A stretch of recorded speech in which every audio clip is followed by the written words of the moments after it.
अस्सलाम वालेकुम गाइज़। आज की वीडियो में हम इम्प्लिकेचर्स इन प्रैग्मेटिक्स को स्टडी करेंगे। बेसिकली इम्प्लिकेचर जो है वो ऐसा इम्प्लाइड मीनिंग होता है जो कि स्पीकर कम्युनिकेट तो करता है लेकिन वो डायरेक्टली उसे अपने वर्ड्स के थ्रू एक्सप्रेस नहीं करता। यानी ये कोई ऐसा सजेस्टेड या हिंटेड पॉइंट हो सकता है कन्वर्सेशन के अंदर जो एक्सप्लिसिटली उसने स्टेट नहीं किया, यानी उसने सादा लफ्ज़ों में या साफ लफ्ज़ों में वो बात नहीं की है लेकिन हम उसको अंडरस्टैंड कर सकते हैं बिकॉज वो मैसेज हमें यही देना चाह रहा था। अब ये जो इम्प्लिकेचर्स हैं ये डिपेंड करते हैं कि कॉन्टेक्स्ट क्या चल रहा है। यानी अगर आपको कॉन्टेक्स्ट की नो हाउ होगी तो आपको इम्प्लिकेचर समझ में आ जाएगा। शेयर्ड नॉलेज मीन्स दैट कि लिसनर और स्पीकर के दरमियान में उस स्पेसिफिक पॉइंट को लेके कोई ना कोई शेयर्ड नॉलेज तो होगा। दैट इज़ वाई वो आप इम्प्लिकेचर को अंडरस्टैंड कर सकते हो। And the listener's ability to infer, यानी सुनने वाले का भी दिमाग कितना चलता है, यानी उसके पास ये एबिलिटी है कि क्या वो इन्फर कर सके, यानी वो खुद से एक मीनिंग जो है वो क्या ड्राइव कर सकता है, वो समझ सकता है कि स्पीकर की इंटेंशन क्या थी।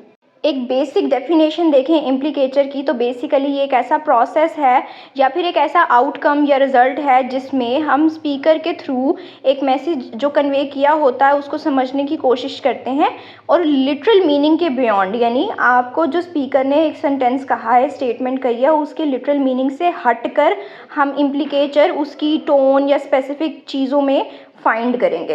ये जो इम्प्लिकेचर की टर्म है इसको कॉइन किया था एक फ़िलासफ़र थे H.P. क्राइस्ट और 1975 में इन्होंने अपनी थ्योरी ऑफ कन्वर्सेशनल इम्प्लिकेचर दी थी।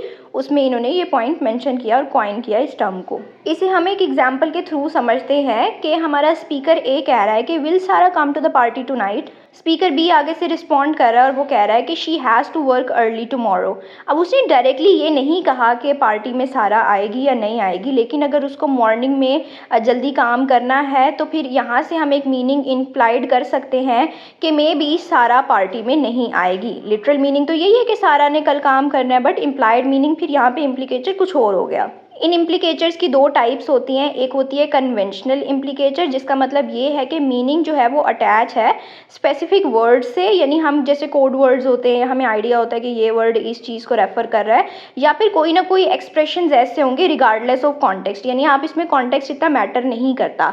और ये कन्वर्सेशनल प्रिंसिपल्स जो हैं ये इन पे बेस भी नहीं करता, यानी डिपेंड भी नहीं करता। For example he is poor but honest, तो जो हमने बट लगाया है ना सेंटेंस में, ये इम्प्लाई कर रहा है एक कंट्रास्ट को पुअर और ऑनेस्टी के दरमियान। अब हम आते हैं सेकंड टाइप के ऊपर जो कि है कन्वर्सेशनल इम्प्लिकेचर। कन्वेंशनल इम्प्लिकेचर में हमने ये बात कही कि वहाँ पे कॉन्टेक्स्ट मैटर नहीं करता, बट कन्वर्सेशनल इम्प्लिकेचर के अंदर कॉन्टेक्स्ट मैटर करता है और ये उस अजम्पशन पे भी डिपेंड करता है जो पीपल फॉलो करते हैं कोऑपरेटिव कम्युनिकेशन रूल्स के दरमियान, यानी बात करते हुए।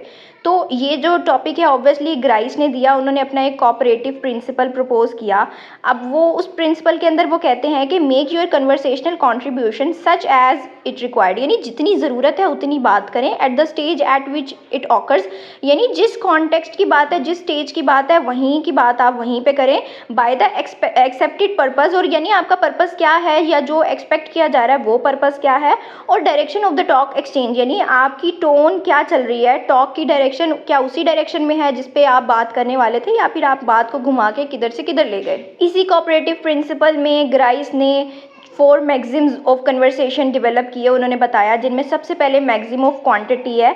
ये कहता है कि give as much information as needed not more, यानी कि मैक्सिम ऑफ क्वांटिटी तब फॉलो होगा जब आप सवाल के जवाब में उतना ही जवाब देंगे जितना मांगा गया है। फॉर एग्जाम्पल स्पीकर ये कह रहा है do you have a pen, B कह रहा है I have one in my bag. अब इम्प्लाइड है yes you can use it, मतलब ये एक मीनिंग इम्प्लाई हो रहा है कि हाँ मेरे बैग में अगर एक एक्स्ट्रा पेन है तो तुम उसे यूज़ कर सकते हो, और क्वांटिटी का मैक्सिम भी यहाँ पे फ्लाउट नहीं हुआ, फॉलो हो रहा है। मैक्सिम ऑफ क्वालिटी ये कहता है कि आपने ट्रूथफुल रहना है अपनी कन्वर्सेशन के अंदर, यानी आपने कोई भी ऐसी बात नहीं कहनी जो आपको लग रहा है या आपको डाउट है कि शायद ये बात फॉल्स हो सकती है।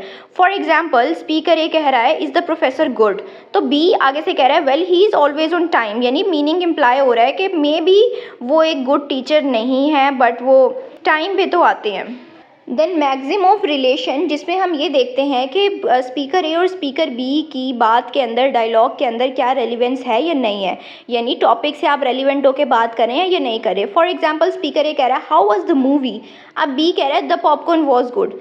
तो मीनिंग इम्प्लाई हो रहा है कि मूवी वॉजेंट गुड, लेकिन आप ये देखें कि यहाँ मैक्सिमम ऑफ रिलेशन जो है वो फ्लाउट हो रहा है, बिकॉज जो पूछा गया है वही जवाब नहीं मिला। बट सम हाउ मूवी जो है वो पॉपकॉर्न से रिलेटेड है कि मूवी देखते हुए हम पॉपकॉर्न खाते हैं, तो उसने मूवी की क्वालिटी नहीं बताई बट पॉपकॉर्न की क्वालिटी बता दी। लास्ट हमारे पास आता है मैक्सिम ऑफ मैनर, जिसमें यह है कि आपने अपनी कन्वर्सेशन के दौरान बी क्लियर, ब्रीफ रहना है और ऑर्डरली बात करनी है।